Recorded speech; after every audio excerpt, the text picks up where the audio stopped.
Okay, so today I'll look at the anti-virtues that I've discussed before in a previous episode, but I'll do a full episode dedicated to it here. So think of it almost like the 7 deadly sins from Christianity, but instead it's here like almost the 7 deadly virtues of society and contrivance that are propped up as positives, but that are actually used to control you in society. So let's look at them.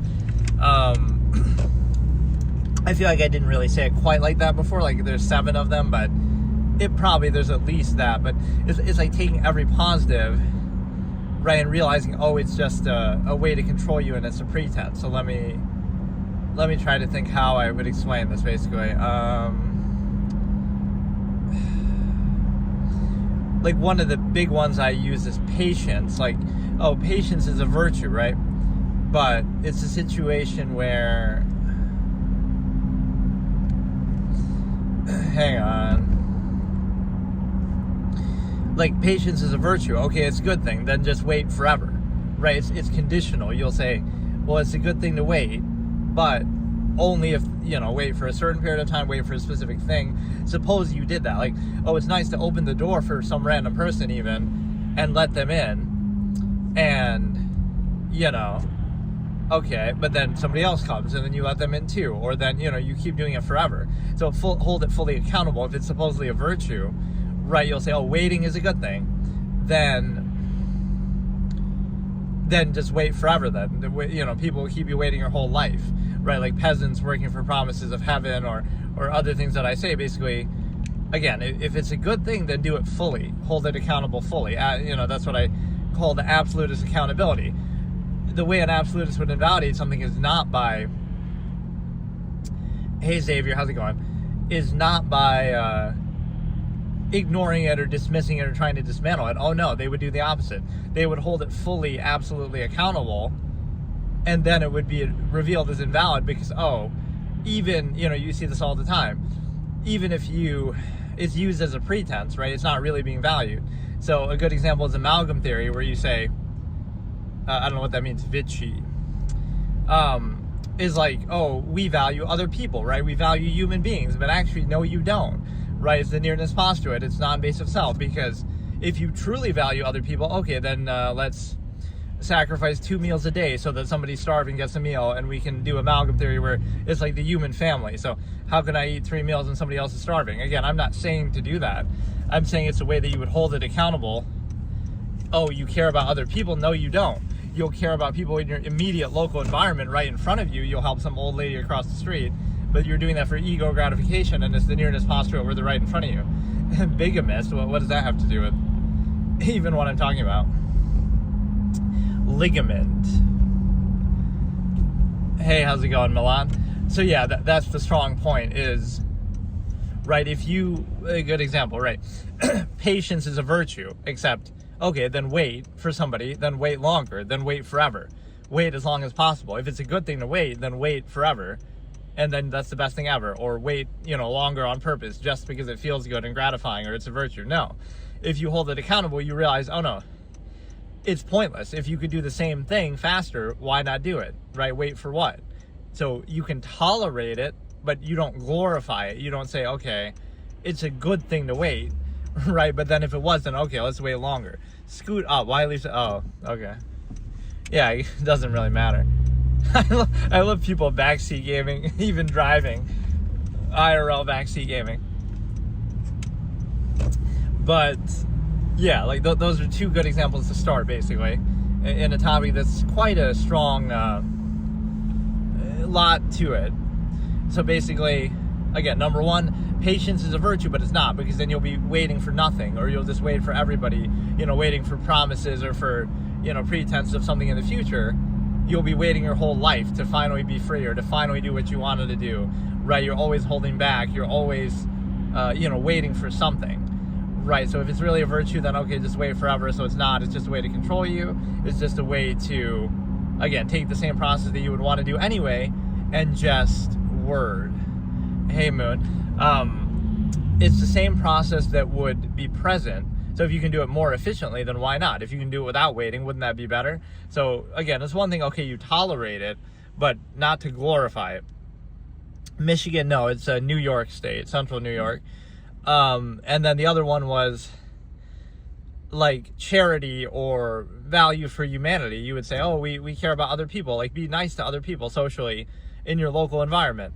But how, that's kind of a farce, because, oh, you'd rather be socially nice to people around you versus, oh, if you truly cared about people inherently, then you would care about everybody. Yeah, it's near Pennsylvania. Then you would care about people starving halfway across the world. So the hierarchy would be of harm, like how much are you helping them? You're helping somebody from starving by giving up a meal versus, oh, you're being socially nice to somebody to make them feel a little gratified or whatever, appeal to their ego, right? So it's based on how close in proximity they are to you, not based on how much you actually value people. New York is the Michigan of the East. It's certainly not like I'm the biggest fan of it. In fact, I'm trying to get out of here a little bit. But yeah, okay, so those are two of them, and then let me think of a few more. Like being honest is a great example. Being honest is actually a bad thing, right? If you're too honest or too direct, then it'll be offensive or it'll be rude, right? People want you to be fake and artificial and suck up to them and be myopic. Only children can be honest, and oh, that's a bad thing. Or only drunks can be honest, or only people with nothing to lose on their deathbed can be honest, right? As a normal societal trend, being honest is a bad thing, right? It's condemned, it's criticized, it's, it's rude, it's harsh, it's unforgiving. But the ultimate goal of that, like the elitist mindset of the absolutist that I always talk about, and have been called myself, elitist, victim blamer, it might seem like you're saying something negative, but it's ultimately, if it is negative, then shouldn't you try to improve it?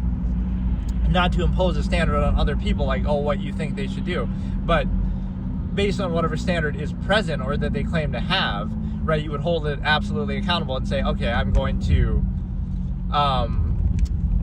if it's flawed, it's like the fallacy of being offended. This is one of my favorite concepts actually I've ever said, is nothing is offensive, right? Nothing would offend me because it's one of two things. Either it's true, in which case it's redundant and I already am aware of it, right? Because I'm just self-aware. So if what you say is true, then it's not offensive because I'm already aware of it. So it's at worst, at most redundant. And if it's not true, then I just dismiss it because any idea, any thought only deserves as much thought was put into it. So if you don't put any thought into it, and if it's just false and made up nonsense, then why would I even care, right? So either it's false, in which case, why would I even give it any thought? Or it's true, in which case I already knew. So why would either of those scenarios wouldn't bother me? So, and again, it's a form of love. Elitism is a form of love, to say you believe in people's potential, you believe in how strong they can be and everything they can do, but instead they glorify their weakness. They kind of glorify their flaws and reinforce them. Like it would be nice to socially reinforce somebody's mistakes and flaws, but no, you shouldn't do that, because you should, be harsh about it. The stigma effect, like, okay, don't make that mistake ever again then. And like, it might seem like tough love. It might seem positive, like, oh, you want to be nice to other people, but what is really more nice? To lie to somebody or be artificial and reinforce their mistakes and flaws and failings, or to be honest and direct so that they can actually be aware and improve, assuming that's their standard of what they want to do. So sometimes it can just be you're aware, but you just don't care, right? That's different. That's like when I talk about defining your own measure, like, oh, that's bad for your health, but maybe you don't care about your health, and it's a longevity process versus half-mass hedonism. But yeah, these are a few elements here. So that was obviously the fact that then even like restraint or temperance sort of a thing, where it's just a way to control you, especially when it comes to the stimuli acme, and even doing it yourself, I guess you could say. It's like you could remove the need by doing that, or otherwise you can be controlled by it. Like repression leads to obsession. So it might seem like a positive, but it's actually negative. It's just a way for you to specify it. It's a way to engage with lower standards. Like if you have options all around the world and you're going, dating people all around the world all at once, open relationship, you're Leonardo DiCaprio and you have the option to do that, it's condemned by a mass of people because they don't have the option to do that, but maybe they would want to if they could, but they'll pretend and gratify and act like, well, it's a net positive by the same measure of the same thing, but you'll say it's negative just because you can't do it and act like you're morally superior and gratified. You see, that's just how a mass collective of people are controlled, like trained animals. They'll glorify their trained state, restrictive state, lesser state of the same measure that they still value, just because they're forced to be in it or controlled by it. But in the end, you're basing your whole life around sex anyway, the fact of, being with one person. You try to glorify and gratify it to be something more in a false absolute to combat the cognitive dissonance associated with that state. But, so that's one aspect. Even like being efficient, being hyper efficient or goal focused. That's rude. It's rude to be efficient and direct. You have to kind of couch it and reduce it to a lowest common denominator and overcompensate and use social contrivance, appeal to ego, right? Simply being efficient is somehow rude or a bad thing, even though you're getting done the same thing just as well or better.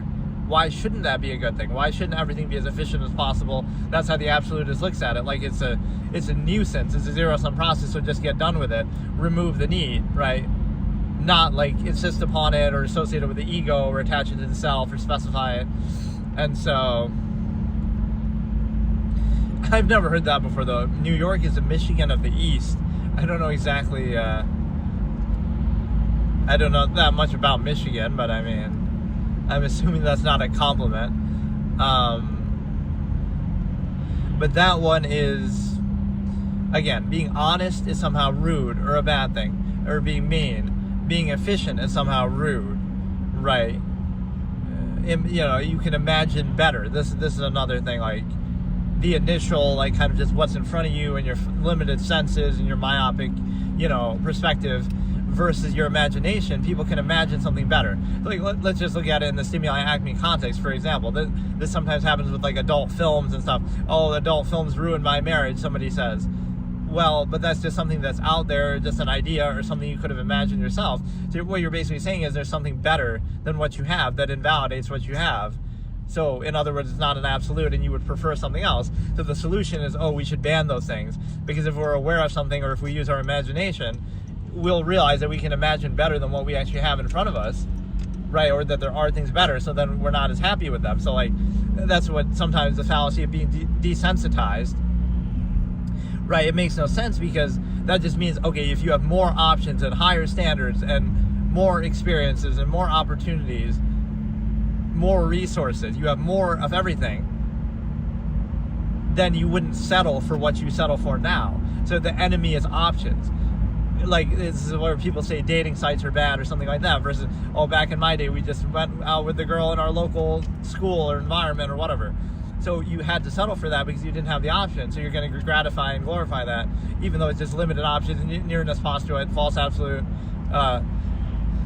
Versus now you can still come to that same conclusion, but you probably wouldn't. So you'll say,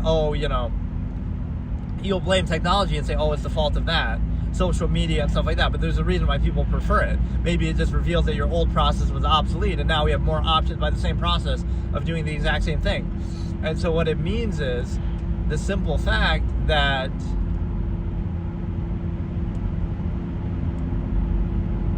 it's just very you would be doing it by the same process. So like, would you rather have more options or less? Would you rather have higher standards or lower? Would you rather have greater resources, options, means, or less, right? And again, in the end, you can still come to the same conclusion, but that's the whole point, that you probably wouldn't. It's very unlikely you'd settle for the one person you're with just because they happen to be in your local environment, etc. If you had options from all around the world, 8 billion people, whatever, 8 billion people, if you had this notion of, more options, somehow that's condemned, somehow that's a bad thing. It's a better thing to be grounded or be humble or be neutral, but it's the same process at work, right? You're saying, this person's personality is great, but then have you met everybody on the planet to be able to assess their personality? They could be just as good by the same measure that you have, or they're so beautiful. If you had the chance to be with a celebrity, that's the cognitive dissonance of that aspect of that it's not an absolute, right? And that, if you had the option to be with somebody else, you might want to be, but you pretend it is to try to,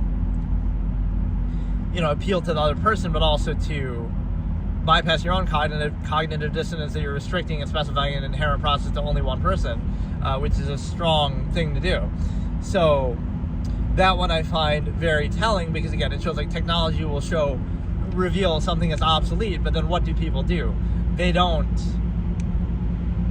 condemn the technology. Oh, it's the fault of that dating site. It's the fault of social media that we have less social interaction in person now. But there's a reason why people prefer it. Maybe it's just better. You can talk to anybody all around the world at any time versus, oh, you're forced to talk to people in your local environment. Was it really the fault of technology, or was that previous process that you were doing just lesser and you just had to settle for it, right? But you want to glorify it into something more than what it actually is.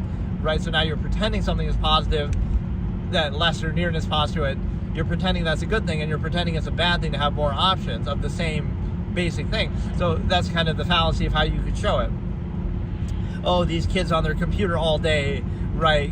Back in my day, we didn't have computers, like some old person saying this. But what are they doing on the computer? We used to go and talk to people. But what do people do on the computer? They often talk to people too. They just have more options. Or, oh, you used to play sports in person. Now you can play, games online. Like, you're doing effectively the same process, but just the form it takes is what's condemned, because it gives you more options, and it kind of makes it makes everything obsolete.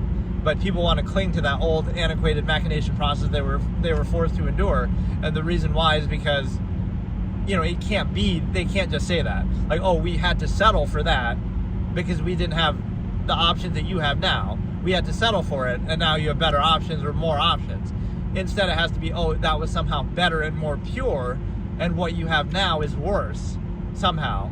Like, again, being desensitized, but you're only desensitized by quality, by options, by standards, by, having more experience, by having more at your fingertips. So, like, yes, the internet should desensitize you to human communication. Why? Because you can experience, like, compare the two. Oh, I'm going to talk to some random person in my local environment who's going to talk about random day-to-day things, or I could have at my fingertips all of human history and all of human knowledge and all of human works of fiction and, nonfiction and everything, right? Why wouldn't that desensitize you in a way? Because it's objectively better by the same measure, right? That same thing that person could be saying to you, the one person random in your local environment, could be online somewhere. You could talk to anybody all around the world. So it's objectively a higher standard. So that's the trick. You're condemning things that are objectively better. You're glorifying things that are objectively worse, right? This is the trick of it all. So again, that's my concept that I call, like, imagine better, where you can imagine something in your mind better than the reality in front of you, right? It's like when people have fantasies, like, your fantasy of your partner in a relationship could be better than the reality of what they actually are, right? Like, you put them on a pedestal and stuff like that. And again, the adult film thing, like, oh, adult films ruin your relationship, but is it really their fault, or is that just some scenario or fantasy that you could have imagined anyway? Right, so you have to censor reality out of your existence, and you can't have much imagination for yourself. Otherwise, oh no, that'll invalidate what you're forced to endure of a lower standard, right? And you're supposed to treat it as an absolute. So you're forced to be reduced to what I call the initial basis, where everything is just what's in front of you, what's your five senses. You can't imagine, you can't think freely. You have to reduce everything to a lowest common denominator, and so now you effectively are left with a lower standard, right? And then it's sort of what I call half-mast, is a concept that maybe I use it a lot, but I had never really explained it enough. Well, recently, like, again, the absolutist would take a standard and do it fully with no inhibition, or the minimalist would not do it at all. They would, be neutral and kind of, just live in nature and pick berries and be, very minimalistic and neutral, right? So they're not trying to do any particular standard. But the absolutists would do it all the way, and it basically invalidate the process by doing it. But the half-mast is like, you pretend it's absolute, but then you practice it at half-mast in observable practice. What I call basically, like, in everyday life, you'll say, oh, this is absolute, or this is our base of value in life. But then you do things that are contradictory with it. A good example, again, this is the longevity process. The virtue would be to live as long as possible, but then you can't say that. Why? Because, oh, you drink, you smoke, you eat unhealthy food, right? So clearly that's not actually the basis of value, even if you wanted to assume the intent that that's what people want to do, is live as long as possible, but there's contradictions with it, right? So that's the half-mast state, where you pose a false absolute pretense as a basis for something, but then you don't practice it, you don't consistently practice it. Hey, how's it going? I can't read what you said, but only thing I'm worried about with this is sometimes my viewers will go to 0, which is believable, especially if I don't have it open on my other phone, which right now I don't. But then I don't know if that means it's crashing somehow. I've seen like little short parts where it skips ahead, but let's see here. I'm trying to think. One of these things is or even like folly favoritism, right? You're supposed to be credible, and we're taking a half-mass human function in society, like, oh, the ordinary person. What credibility do you have? But you don't have any credibility, because why? You engage in entertainment and escapism and imbalance overcompensation, and you drink and all this kind of stuff. You might say, oh, that's just normal, and it might be normal, but then what credibility do you have? The same person that's telling you what to do, or having like some sort of indignant, insistent standard of, their lifestyle, they're also, again, engaging in folly, favoritism, escapism, sports, and so that shows you there's no real credibility there, because their base of value is half-mast, that it's imbalance overcompensation, one extreme for the balancing out the other. So there's no, if it was a credible state, it would be consistent, like, okay, it's a value state, so they're always doing something of zero-sum value, or it just shows, again, a lack of credibility. You cannot empirically tell someone what to do when you yourself are not in a consistent value state, right? You'll say, oh, it's good to be hardworking, but then, oh, you're watching sports, or you're escapism, entertainment, or, you don't truly value. That's the definition of a subversive state right there. Just like it's not a true value state, because why? You do things that are not impactful to your life at all, or anything. So you're conceding to a non-value state, right? You're conceding and saying, okay, life and time and everything doesn't matter, right? And so you have no credibility, and you're just basically, living inconsistently. There's no real standard or criteria behind it. You're just kind of mindless sheep who goes along with the current power structure and just distracts yourself and overcompensates and dumps yourself down, right? There really is nothing behind it. So there's just no credibility to it. Right, you can do what you want to do, but there's no basis to tell anybody else what to do, or to have this overextended structure of society itself, unqualified empirical authority, right, telling people what to do, but then they're so inconsistent that they lack any credibility to tell anyone else what to do.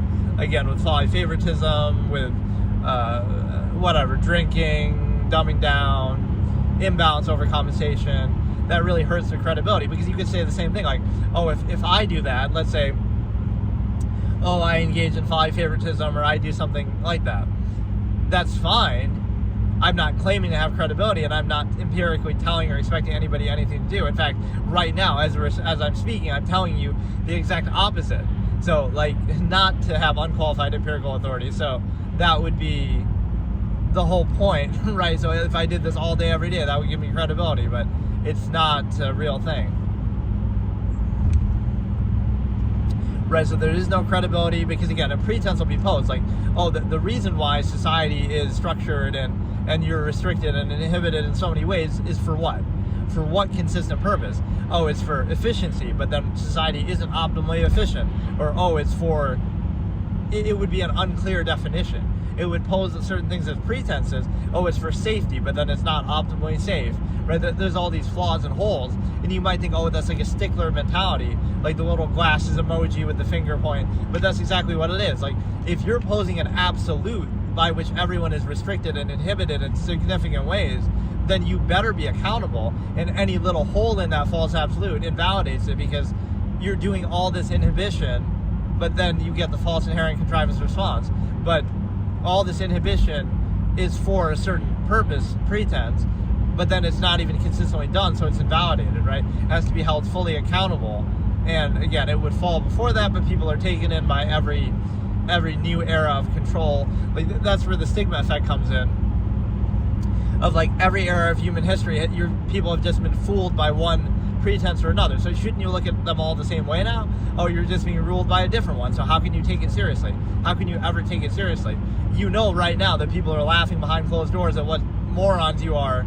Everybody is, that, like, you're falling for this trap of the corporate world, you're falling for this trap of the political world, right? It's just another tool. And then once the public figures that out, then you'll just use a different one, for the next power structure. So you don't see it's the same process forever. Like, right, the pretense changes, but the process remains the same. So I don't know how you can ever take that seriously.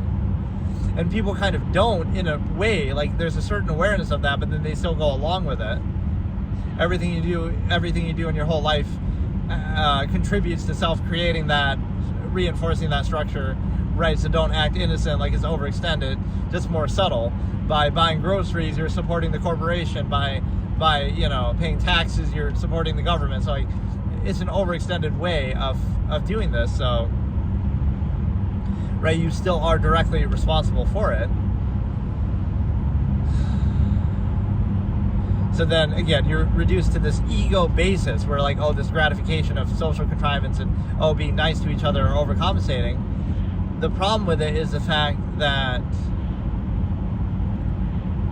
right, it shows you a non-value subversive state where the defining factor is ego, just non-base of self, ego overcompensation as like a placeholder for value, which basically means, like, if you didn't do that, like, pretend there was no social interaction at all, now you would be more pressed to actually do things with your actions fully. Like, okay, there's no inhibition, so now it's like, oh, I'm going to fully practice whatever frame of value that I have, and I'm not going to hold back. Instead, now you are held back, and now it's like, oh, you make up for that desire that you would otherwise have to do more, to have a full value state. You make up for it by, oh, you overcompensate socially for the fact that you're being inhibited, and everything is half-masked and held back. Right, so it's actually a way to control you. So it might seem like, oh, social contrivance is positive, but it's actually a way, it's a placeholder to make up for the fact of a non-value state. Where, again, if you were full value, meaning, like, you do everything uninhibited and to the max potential, right, freely, fully, completely, as you see fit, now there would be no need for that. There'd be no time for that. There'd be no, it wouldn't serve any purpose, right? Social contrivance doesn't do anything. It just serves to inherently, like, it's not an action, it's not going to have any impact. It only serves to reinforce and overcompensate for that subversive state that you're reduced to. Either distract from it or overcompensate from it or reinforce it. Again, serve as a placeholder through ego overcompensation. But that ego basis is very subversive, versus like an objective standard of something that you would value, that would speak for itself. Right, that wouldn't rely on performative aspects or undue emphasis or constant contrivance and whatever, like appealing to people's ego and perception. So that's why, again, even objectivity would have projection framed towards it. Like, you could be neutral and just not do anything, or like, but you'll be like, you have to disprove it, like, you're guilty until proven innocent. So people will project their own flaws or their own preconceptions onto you, even if they don't apply, just because they're in this closed structure contrivance state where, like, oh, everything is a false absolute. It's kind of like with certain things, like labels and conditions that people are given. It's like there's this supposed absolute of how you should be or how you have to be and how society is, and if you don't fit into that, you'll be labeled, even if it doesn't apply. So it's kind of like, it doesn't matter whether it's true or not. The truth doesn't matter. It just matters this is a false absolute, and it has to be either you're doing that false absolute thing that society wants you to do, or you lack the ability to do it, or, oh, you have this condition, or, oh, you don't know any better. It could never be that you are choosing not to do it, or that you could do something different, right? Nothing else different can exist. It's false absolute, right? So, but yeah, the endless waiting would be one example. Again, you hold a supposed virtue, oh, patience is a virtue, but then, okay, then wait your whole life for nothing. And then, wow, you feel so virtuous, right? And that might sound like a joke, but that's actually how you're controlled. You just don't realize it. Or again, even deferring to humanity, like, we value other people. Wow, be a nice person, be socially, okay. Then sacrifice your meals every day to 2 meals every day to feed somebody starving, if you really care about other people. And you'll say, oh, you don't have the resources to do that, but you don't need resources, right? You would lay it bare. You would say, that's the difference. Like, I wouldn't pretend to do that, or I would actually do it. Like, I wouldn't pretend to value that, or if I did, I would do it fully. There's no halfway, like, oh, I care about other people. But the fact that you're saying it shows you don't really care, because you just want some ego gratification. It's like, if you really cared, you would be living a lifestyle that would probably not even be in society, modern society at all, and, creating this overextended process, and you would be doing it by action, not by, pretense. And then if you don't care, then you wouldn't pretend to, like, right, I wouldn't pretend. Either I'm going to do something or I'm not going to do it. So you defer to, like, human value, but then you operate on a nearness postulate hierarchy of, like, who is nearest to you. This is a non-basic self. It's not really a standard of harm, like who needs it most or something, right? Whatever positive supposed thing you do. So you don't have any standards.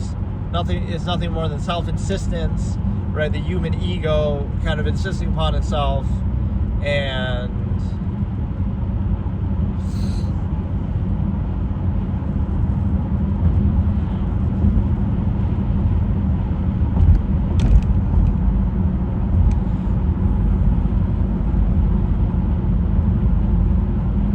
yeah, so just like to reflect on those, honest. I think I did a pretty good job listing some. I don't know if it was exactly 7, but I'm just saying that in theoretical comparison to the 7 deadly sins. But again, honesty is rude and harsh, right? Even though it's ultimately an elite, it's the initial basis that we're really condemning. Like on the surface level, it seems like being honest is a bad thing because you're being mean or too direct or rude.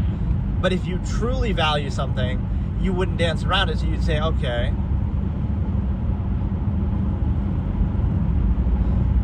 do you want to just reinforce that same flawed state forever because it seems good on a superficial initial basis? Or do you want to go to something deeper and realize, okay, let's try to remove the need and get to the larger process and try to improve something, right, and fix those flaws? So which one is ultimately better? That seems better on the surface, the superficial, being nice or something, but being honest in the long term as an actual impactful basis would be much better. And so, right, then patience is kind of undone by, okay, waiting forever. It's a zero-sum process. Or even the fact that, again, like temperance and restraint, even though you could be free of it, relieve yourself of it, or choose it for yourself. Again, all these things that you're sort of forced into, where like more of something would be objectively better, or at least you have the option for it, but we'll condemn it. We won't just say, right, you can't just say to a person, oh, the reason why we're glorifying that is because we don't have the option to do something better, right? We just don't have the resources, so we're going to pretend like it's a good thing to do less of something. But no, it's objectively, if it's a valuable process, more is objectively better. And but we glorify less and we act like, oh no, that's a gratifying thing, or it's good, or whatever. It's only necessary because of overextension. So if you truly valued it, if you truly valued life, you wouldn't preserve the stimuli acme and overextend the species so much. So it's like you would, the village of 100 concepts. So on one hand, you'll say, oh, let's be, I love this, yeah. The parent who, let me clown. I'm going to clown the stimuli acme preservers of this half-mass hedonistic state. Let's see. You have 5 kids, and you're at the table and telling each one, smacking their hand and telling them, oh, don't eat too much. Save some for the rest of your brothers. Don't be wasteful. Don't be wasteful, says the horny, hedonistic animal who had 5 children when they can't afford it, and why that's an issue, right? You moron. Couldn't control yourselves, couldn't keep it in your pants, didn't know how to use a condom, right? Don't even, at least these Americans have the decency to abort their children, even though I ultimately would say that's a bad thing. It's like, at least, come on. You have the 5 kids and now you want to act all like, oh, look at us being, exercising restraint. Where was the restraint when you were humping each other like horny animals, right? Where was it then? Right, so you see the initial but not the larger process. Oh, I'm working so hard to put food on the table for the 5 kids. But who told you to have them? Why do you have so many then? You create your own conflict and then you complain about it and play the victim. Right, that's your choice. That's under your control, non-value state. Right, that's exactly what it is. So don't give me any of that nonsense. And then, what else do we have here? The fact of, again, imagining something better, having other options. Right, is somehow a bad thing. More options versus less. You're blaming technology.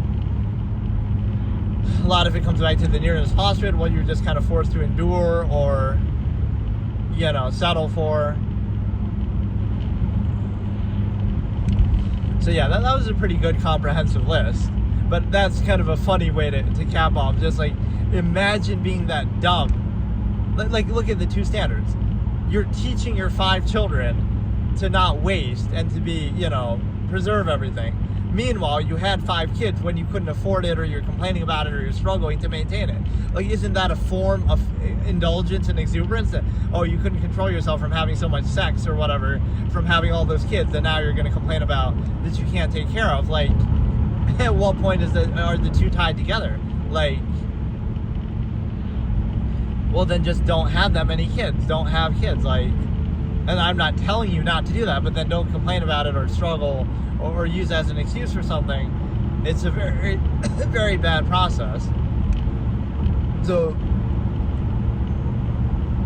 that's one fallacy. Temperance, right? So exercise restraint in something, ex post facto justification as a pretense. That's often how things are done. Like, something will be done and held up as a pretense and make a big spectacle out of it to feel gratified or to show off. But then behind closed doors, it's like, you're not doing it, or you'll care about one little insignificant thing and neglect the overall nature of the process. Like, you'll recycle one can and then you'll feel better about yourself. Meanwhile, the entire lifestyle and society you live in ravages the planet completely. So if you actually cared about it, you wouldn't be living in this lifestyle or society at all. So don't pretend like, one little bottle, one little can, right? That's insignificant impact. And then you also have a situation where I had like some dramatic example that I wrote, like a little skit that was like that, where it's like, you like, somebody hyper analyzes everything, the car that you used to get here, and all this kind of exhaust, and the clothes that you're wearing, all of this, right, is but then is wasteful. But then you recycle one thing and you feel so good about yourself, right? So it forces you to a lower standard. The lack of credibility of people. Again, you can imagine something better than the reality. You have technology to give you more options than people had before, right? Those are both things that are somehow condemned. You can imagine something better than your reality, but don't do that. You're desensitized. That's somehow negative. Not that you have to settle for something lesser, or that you wouldn't do it if you actually thought about it or had options. Or even the folly favoritism, that kills your credibility, supposedly false absolute state, but then you distract yourself and stuff. And then finally you again, like, machination process technology will invalidate make people obsolete or invalidate certain processes that we settled for before, like, dating sites are bad, social media is bad. It just gives you more options of the same thing, and so it should be objectively better. And then contained within those options, it's still the same old option before. That's kind of the problem with this argument that people make, is like, social media is a bad thing. Back in my day, we used to talk to people in our local environment, but you could still do that, right? Even despite social media, you could just not use it, first of all, blame the user, not the tool. And then even using the social media, you could also talk to people in your local environment, right? Like, whatever, friends from your school or something on social media. But it kind of shows you the concept that I call, like, that you prefer it isn't self-telling. You say, like, somebody is engaging in escapism, or playing games all day or something, but you have to question, like, it's the influence's fault, right? Like, if that didn't exist, then they'd be somehow more productive. But there's a reason why they prefer that in the first place, and a lot of it has to do with the half-mass inhibited state. Maybe they'd be fine with doing something fully and freely and completely, but they're not okay with doing it in a half-mass way. Like, you're inhibited and you have to do it only this way, and you have to defer to unqualified empirical authority, and you have they'll do it, and they'll take care of themselves, and they'll hunt and fish in the wild, and they'll be fine, versus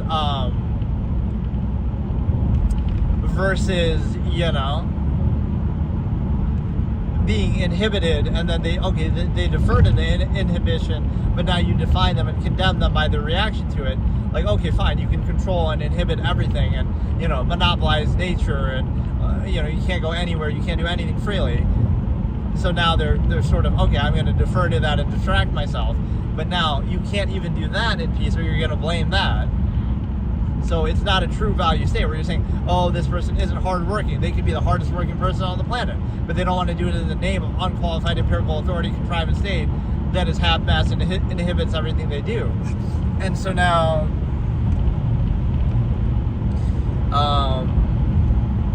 again, it's a non-value subversive state. It's also the ego gratification. Again, self-insistence, not based on a standard. It's based on some myopic little reinforcement of your own limited experience that you place special value on. Emotion is nothing more than irrational insistence upon the self. The ego insistence is nothing more than, again, a myopic reduction of something. There's no actual value or standard behind it.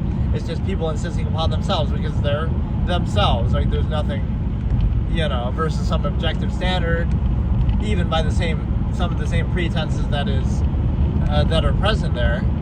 And then,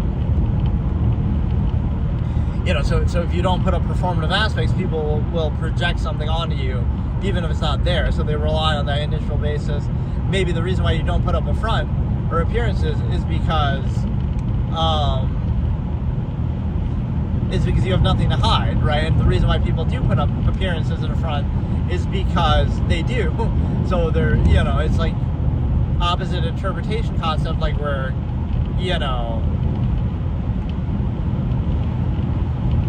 the initial basis is not credible. Right? Anybody could put up good appearances, anybody could not. So when you judge something by that, all it tells you is they don't take the basis of appearances very seriously, right? They could be, it's the opposite. Again, the worst person ever could have good performative aspects, or the best could have not negative. So you're just going on the appearance.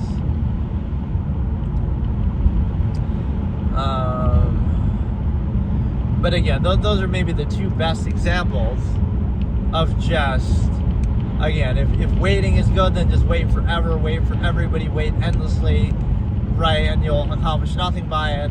And if you defer to the value of human beings and say, okay, that's your base of value, then value them all, value the human family, all 8 billion people, amalgam theory, sacrifice your meals. Don't just do it in your initial environment, because that shows you it's an ego basis of like the nearness postulate. Oh, you don't really value people, you value people conditionally in your local environment.